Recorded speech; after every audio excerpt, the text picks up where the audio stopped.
కర్ణుని వధ. కుంభకర్ణుడు రావణుని తమ్ముడు. రావణుడు, కుంభకర్ణుడు, విభీషణుడు విశ్రావసుని కుమారులు. ఒకనాడు కుబేరుడు స్నేహితుడైన విశ్రావసుని దర్శించటకే రాగా అతని వైభవం చూసి ఎలాగైనా అతడి వైభవం పొందాలని తపస్సు చేశారు బ్రహ్మకై. అప్పటికే తండ్రి ద్వారా వేదవేదంగా అభ్యసించారు. వారు చేసిన ఘోరమైన తపస్సుకు బ్రహ్మ ప్రత్యక్షమై వరమని కోరుకొనమని అనగా కుంభకర్ణుడు అదృష్టం అందరెక్కిస్తుంటే బుద్ధి బురదలోకి ఈడ్చిన చందంగా ఎక్కువ నిద్ర కావాలని కోరాడు.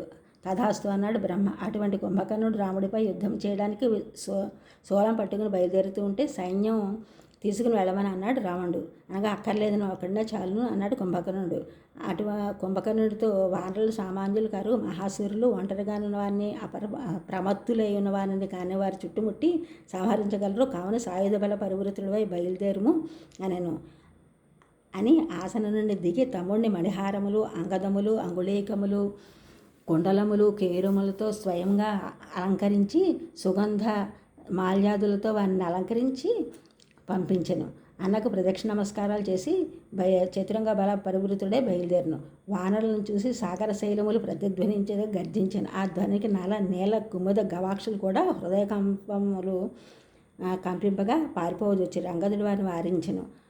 వారు యుద్ధము చేయి నిశ్చయించి కుంభకర్ణుని శిలలతో వృక్షములతో ప్రహరింపజొచ్చిరి. కుంభకర్ణుడు ముష్టిఘాతముచే శరభుని మోకాలతో, నీలుని అరచేతితో, గవాక్షుని పాదములతో గంధమాతని ప్రహరించెను.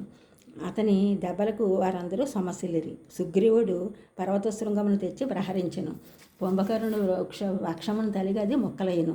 కుంభకర్ణుడు చకితుడై లంకాలయ శైల శృంగమును పెకలించి తన పైకి వచ్చిన సుగ్రీవునిపై వేసెను. సుగ్రీవుడు మూర్ఛలేను. ఆ ఆనందంతో లంకలోకి సుగ్రీవుని తీసుకుని బయలుదేరిపోతుండగా అందరూ జయ జయధ్వానములు చేసి పూలు చల్లగా వాటి వలన ఉపశమనం పొందినవాడే సుగ్రీవుడు అనే కుంభకర్ణుని ముక్కు చెవులు చీల్చెను.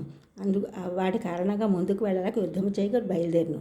వానరులు సుగ్రీవునికి వ్యధనుంది రాముని శరణవేడగా రాముడు వాల్యత్రాటిని దిక్కులు పెక్కటిల్లే విధంగా మ్రోగించెను. ఆ ధ్వనిని బట్టి రాముడిని గ్రహించి నేను విరాధుడును, కబంధుడును, కరుడను, వాలిని, మారీచుడును కాను కుంభకర్ణుడు అనెను. రాముడు వాయు ఇంద్రాస్త్రములు ప్రయోగించి కుంభకర్ణుని 2 బాహులను 2 అర్ధచంద్ర బాణములతో వాని పాదములను ఖండించి వేసెను.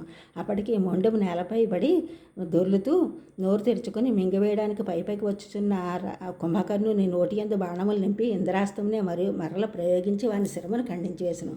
కుంభకర్ణుని వధతో విచారించి నా దక్షిణ బాహువే పోయినది అని విలపించెను రావణుడు. ధార్మికుడు తేజస్వి అని విభీషణుని వేయటం వలన పాపకర్మ యొక్క విపాకమే ఇదని దుఃఖించను. ఈ ఛానల్ చూసిన వారందరూ కూడా సబ్స్క్రైబ్ చేయండి, షేర్ చేయండి, లైక్ చేయండి, కామెంట్ చేయండి. సబ్స్క్రైబ్ చేస్తున్నందుకు కూడా కృతజ్ఞతలు, షేర్ చేస్తున్నారు, లైక్ చేస్తున్నారు, కామెంట్ చేస్తున్న అందరికీ కూడా